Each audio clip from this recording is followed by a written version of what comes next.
Welcome back to the ESPN Esports studio. I'm Phil Murphy. It's that time of the week again where we make the internet very angry with our League of Legends global power rankings. And to help us light that fire, we welcome in Miss Emily Rand. And Emily jumping right in to number 5, Suning, who dropped from number 2 last week. And I can only assume this is because of their loss to Fun Plus Phoenix.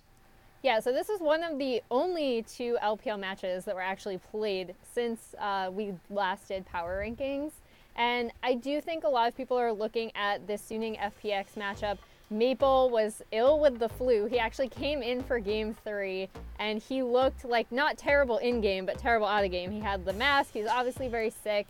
So a lot of people are looking at this matchup as kind of a, Suning are still up there. They're still coming together. They're still a very strong team. They did have an unfortunate performance because of a few illnesses, and also their jungler Hacker did not play for the series as well. But we still think they're quite strong. Emily, we'll keep it in the LPL, which you'll notice is a theme here. Holding steady at number 4, Top Sports Gaming. I'm going to challenge this one a little bit, though. Looking at their wins, which were against V5, OMG, and LGD, all lower tier teams. Yes. Are we overvaluing Top Sports? Honestly, we could. I do think that LPL has this pack of teams, right, which has developed over the past few weeks in power rankings, where we've had TOP, Suning, spoiler alert, FPX, and then obviously Invictus Gaming, who are still the reigning world champions at the top of China.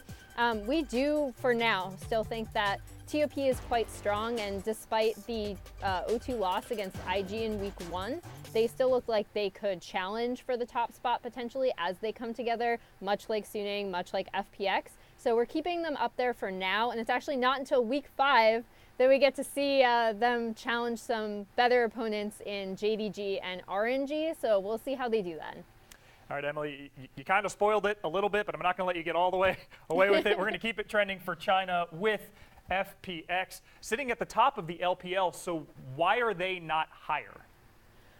I think because they still don't have the finesse and coordination that IG do. One thing I do love about FPX, though, and could make them the top team in the LPL with further development, is the fact that this past week against Suning and then also against JDG previously in week 2, they've slowed down their game a bit, right? Like, this is obviously a very explosive team. Doinby has done a lot for their early game. Their bot lane is performing super well.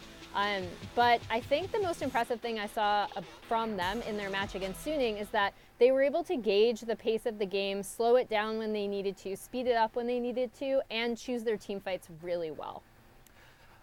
Heading up to number 2, we're going to stay in China. Emily, the defending world champions, Invictus Gaming.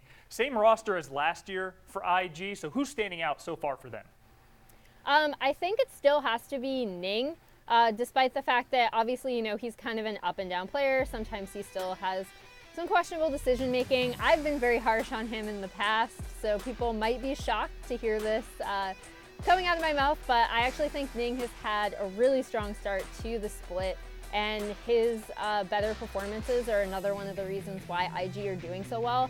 IG have also, in this matchup we saw last week against Snake, they've really perfected when to choose these mid-game team fights to overcome the game. Snake was actually ahead in both games, and then IG flipped the switch, they out-team fought, and then they closed the game, which is a really great sign from IG because that is what they struggled with last year.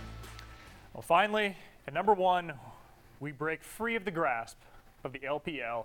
Our only deviation, Griffin of the LCK, 2 weeks straight, perched on top of our power rankings like a half lion, half eagle creature. Jovi's putting up monster performances, but Emily, one man doesn't make a team. Who else can we highlight on Griffin? Obviously, a ton of people, are going to highlight Chovy because he had, at one point, his peak KDA after the first match against Sandbox was 115, which is a record. So incredibly impressive from this mid laner, but I think Griffin have always been this team that, their motto is 5 as 1. They want to think with one brain. They want to be able to choose their team fights as a team.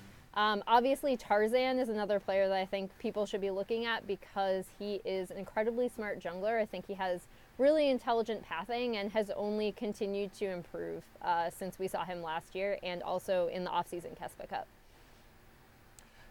Not a bad top 5 we have there. Griffin, 6-0 in the LCK.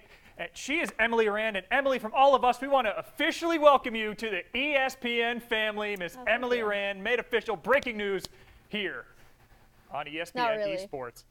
You can smile, it's okay. For more League of Legends coverage and global power rankings throughout the season, keep it locked on ESPN.com/esports.